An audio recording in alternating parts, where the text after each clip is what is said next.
نبی کی حدیث ہے. اسلام نے فرض کیا دوسرا حق جو ماں باپ کا ہے اولاد کا ماں باپ پر، وہ دوسرا حق یہ ہے کہ اچھی تعلیم دیں، پہلا اچھا نام دیں. میں رک گیا حدیث پر، میں نے دیکھا یہ کیسا حق ہے کہ اسلام اہل بیت کا گھر جس چیز کی تعلیم دے رہا ہے کہ پہلا حق ماں باپ پر اولاد کا یہ ہے کہ ماں باپ اچھا نام رکھے. علی کا نام ابو طالب نے نہیں رکھا، فاطمہ کا نام نبی نے نہیں رکھا، حسن و حسین کا نام علی و زہرا و نبی نے نہیں رکھا، زینب کا نام علی و زہرا و نبی نے نہیں رکھا. بھائی جب ان کی اولادیں ہیں تو نام یہ خود کیوں نہیں رکھتے؟ اللہ کیوں رکھتا ہے؟ اللہ کیوں رکھتا ہے؟ نام خود کیوں نہیں رکھتے؟ اب جاؤ، آپ ہر چیز سے اختلاف کر سکتے ہیں، معصوم کے قول سے نہیں. اب جائیے مفاتی میں جو عرفے کی زیارت امام حسین کی ہے، روز عرفہ پڑھنے کی، اس کا فقرہ پڑھیے گا، اس میں یہ راز کھلا، السلام علیکم یا آل اللہ، اے اللہ کی آل تم پر سلام.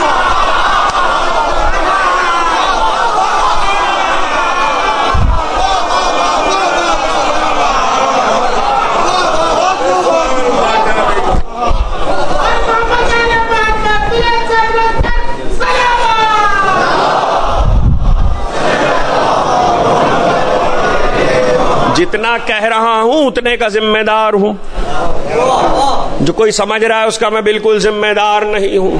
زیارت کا لفظ ہے السلام علیکم یا آل اللہ، اے اللہ کی آل تم پر سلام.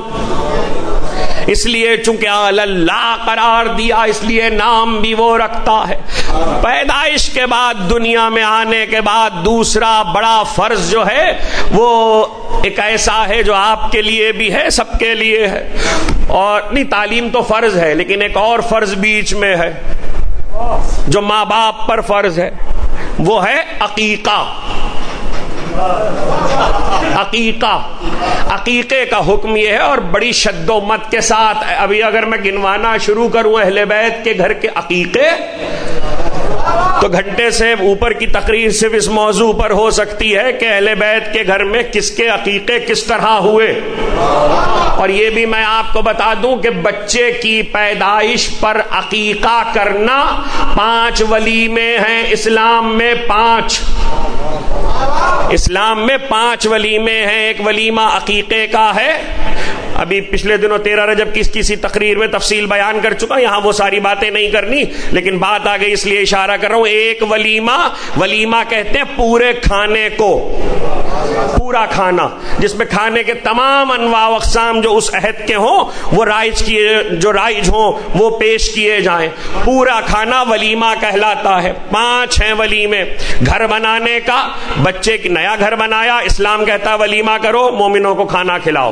حج کر کے آئے، ولیمہ کرو، مومنوں کو کھانا کھلاؤ. گھوڑا چڑھائی ایک رسم ہے، اس کا ولیمہ کرو. عقیقے کا ولیمہ کرو، اور یہ بچے کی پیدائش کے فوراً بعد. اور 5واں ولیمہ شادی کا ولیمہ ہے جو آپ کو پتہ ہی ہے. یہ 5 ولیمے ہیں. لیکن یہ بھی میں آپ کو بتا دوں ولیمہ ابو طالب کی ایجاد ہے. ابو طالب سے پہلے کوئی لفظ ولیمہ سے واقف نہیں تھا. ابو طالب نے ولیمہ شروع کیا اور پہلا ولیمہ بچے کی پیدائش پر ہوا. پہلا ولیمہ تاریخ بشر میں، بنی آدم کی تاریخ میں نبی کا ہوا جو ابو طالب نے کیا.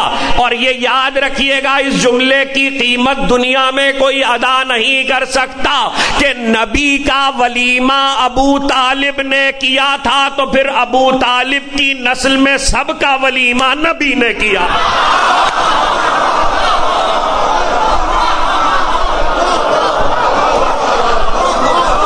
عقیقے کا ولیمہ کھانا کھلاؤ، 7 دن کھلاؤ، 3 دن کھلاؤ. تو شعبان ولیموں کا مہینہ ہے. شعبان ولیموں کا مہینہ ہے، اس لیے کہ بہاریں ہی بہاریں. آپ سوچ رہے ہوں گے کہ پیدائش ہو چکی، ظہور ہو چکا، 1400 سال پہلے آ چکے، اب کیا فائدہ ولیمے کا؟ آج لفظ ولیمہ یاد رکھیے گا، چوتھی یا پانچویں تقریر میں کام آئے گا۔ اب کیا فائدہ ولیمے کا؟ اب تو نہیں ہو سکتا، ولیمے تو ہو چکے۔ جی نہیں، مومنوں کو محروم نہیں کیا اسلام نے اپنے معصوم کی خوشی سے۔ تیرا معصوم شہادت پا کے رخصت ہو چکے، 14واں ابھی زندہ ہے، اس کی سلامتی میں سب کی سلامتی ہے۔ شریعت مقدسہ میں مستحب ہے کہ 15 شعبان کو امام زمانہ کا ولیمہ کرو۔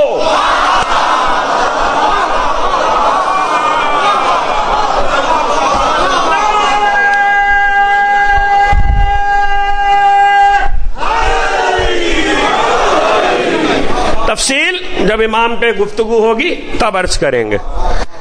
شریعت میں مستحب ہے کہ 12ویں امام کا ولیمہ آپ بھی کریں۔ 2 چیزیں ہیں مستحب، بتا دوں، آج سے پہلے نہیں آیا، موضوع ذکر نہیں ہوا۔ ایک، جب بقرعید میں قربانی کریں تو ایک جانور امام کی طرف سے قربان کریں، مستحب ہے حضرت کی طرف سے، جیسے طواف کرنا زمانے کے امام کی طرف سے مستحب ہے، اسی طریقے سے قربانی کرنا۔ اور دوسرا یہ کہ 15 شعبان کو حضرت کے دنیا میں آنے کا ولیمہ۔ ولیمہ کیا؟ مومنوں کو کھانا کھلانا۔ اور فائدہ اس کا یہ بتا دوں کہ ہر وہ تاریخ جس کا تعلق آل محمد کی خوشی سے ہے، ہر وہ تاریخ اس میں 2 ساری باتیں آ گئیں، کافی ہے یہ جملہ، ہر وہ تاریخ جس کا تعلق آل محمد کی خوشی سے ہے۔ علی کی ایک حدیث ہے کہ یہ دنیا حلالہا حساب و حرامہا عقاب، اس دنیا کے حلال پر حساب ہے، حرام پر عقاب ہے، عذاب ہے۔ لیکن ہر وہ تاریخ جو ائمہ کی، اہل بیت کی خوشی سے تعلق رکھتی ہے، اس تاریخ پر پیسہ خرچ کرو، کپڑے بناؤ، کھانا کھلاؤ، کسی چیز کا حساب نہیں ہوتا۔ مرفوع القلم کہلاتا ہے وہ دن، یعنی اس دن حساب کا قلم اٹھا لیا جاتا ہے معصوم کی برکت کی وجہ سے۔ زینب دنیا میں آئی تو ولیمہ نبی نے کیا، تقریر یہاں سے مڑی تھی، ولیمہ کیا پیغمبر نے۔ اور قرآن جب یہ کہہ رہا تھا، بات میں نے روکی ہے مریم کے ذکر پر، میں واپس آؤں گا۔ قرآن جب یہ کہہ رہا تھا کہ انی سمیتہا مریم، میں نے اس کا نام مریم رکھا، ماں نے کہا، تو اب اس کے بعد قرآن خاموش نہیں ہو گیا، بلکہ کچھ آگے کے مرحلے بھی ہیں، اور وہ مرحلے یہ ہیں کہ اس کے بعد مریم کو خانہ خدا کی نذر کر دیا گیا، اور اس 9 سال تک مریم خدا کے گھر میں رہی، پروان چڑھی، پلی، وہیں کھانا آتا تھا جنت سے۔ مریم باہر نہیں نکلی، مریم کی پیدائش باہر ہوئی ہے، 9 سال تک خدا کے گھر میں رہی ہیں، جب وقت ولادت عیسیٰ آیا ہے تب باہر نکلی ہیں، اور کہا گیا اب چلی جاؤ، اب یہاں نہیں ٹھہر سکتی، یہ خدا کا گھر ہے۔ مریم کو بھیج دیا گیا۔ کہنا اتنا تھا کہ خدا کے گھر میں مریم کو ٹھہرا کر قرآن نے اتنا تو بتایا کہ عورت رہ سکتی ہے اگر مریم جیسی معصومہ ہو خدا کے گھر میں، مگر پیدا تو نہیں ہوئی نہ مریم خدا کے گھر میں پیدا ہوئی، نہ عیسیٰ۔ علی نے کیا کہا؟ میرے 4 بچے خدا کے گھر میں پیدا ہوئے، جیسے علی خدا کے گھر میں پیدا ہوئے تھے۔ آپ کہیں گے کعبے میں پیدا ہوئے تھے علی، حسن و حسین تو زہرا کے گھر میں پیدا ہوئے ہیں، زینب کلثوم تو فاطمہ کے حجرے میں پیدا ہوئی ہیں۔ اما آپ غلط فہمی میں ہیں، یہ جو مسجد نبوی بنی ہے یہ فاطمہ کے گھر کا صحن ہے۔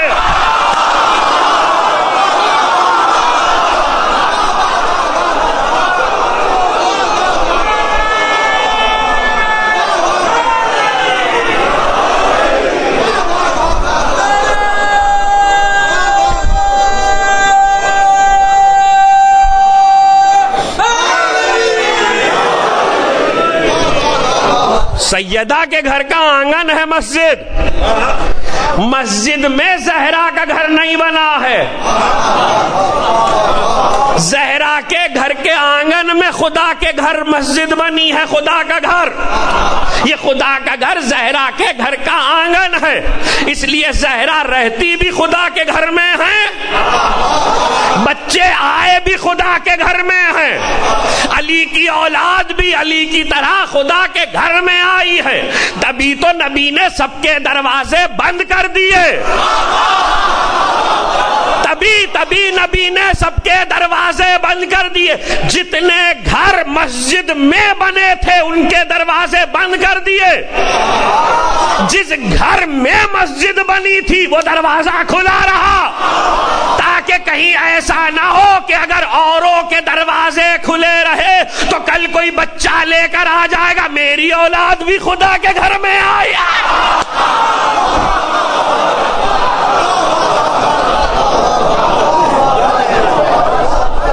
زینب مریم کی عظمت اپنی جگہ، اب وہ بات کہہ رہا ہوں، ابھی تقریر سے پہلے مجھ سے انہوں نے کہا، میں ممبر سے نام لینے کا عادی نہیں ہوں اس لیے اس بحث میں نہیں جاتا، میرا مقصد صرف ہوتا ہے کہ غلط بات ہوئی ہے تو اس کی اصلاح کر دی جائے، افراد سے مجھے کوئی بیر نہیں ہوتا، مقصد ممبر کا ہے اصلاح کرنا، کہ کسی نے بھی حال ہی میں لاہور کی کسی مجلس میں پڑھنے والے نے یہ کہا کہ زینب معصومہ نہیں ہے، مجھے کہنے والے پر کوئی حیرت نہیں ہے، مجھے حیرت ان لوگوں پر ہے جو سن کے گھر چلے آئے، ہاں آپ ہو کوئی ہو ایکس وائی زیڈ الف بے پے تے، جو بھی سن کر آتا ہے اس طرح کی بات وہ ذمہ دار ہے۔ میں بار بار لاہور کے ممبروں سے کہہ رہا ہوں کہ دیکھیے یہ کہنا ہم تو مجلس میں گئے تھے، ہم یہ بھی سن لیتے ہیں، ہم وہ بھی سن لیتے ہیں، اس کا جواب آپ روز محشر دے نہیں سکیں گے، کوئی نہیں دے سکے گا، سیدہ کو منہ دکھانا، رسول کو منہ دکھانا، ہر فرد کی ذمہ داری ہے کہ غلط کو غلط کہے، اور اگر غلط پڑھا جائے تو جا کے پوچھیں۔ عجیب بات یہ ہے کہ یہاں لوگ صحیح پڑھنے والوں سے تو پوچھتے ہیں، غلط پڑھنے والوں سے کوئی نہیں پوچھتا۔ زینب معصومہ نہیں ہے، علی نے کہا میرے چاروں بچے خدا کے گھر میں پیدا ہوئے ہیں، توجہ، علی نے کہا میرے چاروں بچے خدا کے گھر میں پیدا ہوئے ہیں، تو خدا کے گھر میں پیدا ہوئی زینب، مریم معصومہ صحیح خدا کے گھر میں رہ سکتی ہیں، پیدا نہیں ہو سکتی، کہہ رہا ہوں میں آپ سے، مریم خدا کے گھر میں رہ سکتی ہیں، پیدا نہیں ہو سکتی، نہ مریم خدا کے گھر میں پیدا ہوئی نہ عیسیٰ خدا کے گھر میں پیدا ہوئے، اللہ نے بتایا مریم کی عصمت کا کیلیبر اور ہے، مریم کی عصمت کا کیلیبر اور ہے، زینب کی عصمت کی عظمت اور ہے، اور اب جملہ آپ کے نہ سمجھ میں آئے تو میں کیا کروں، مریم عمران کی بیٹی ہے، یہ باپ کی زینت ہے۔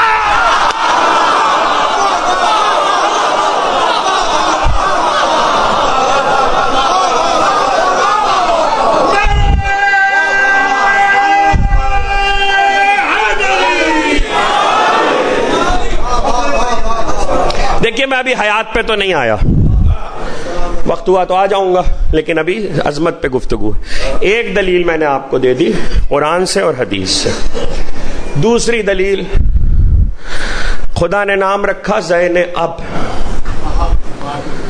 باپ کی زینت، اس پہ تھوڑی دیر بعد بات کروں گا۔ تیسری دلیل پہلے سن لیجئے، وہ ضروری ہے سننا۔ جب آپ یہ کہیں گے، توجہ اس بات کو سمجھیے گا، جب آپ یہ کہیں گے کہ زینب اور ام کلثوم معصومہ نہیں ہیں، تو آپ نے زینب کی عظمت سے اختلاف نہیں کیا، آپ نے عصمت فاطمہ سے انکار کیا ہے۔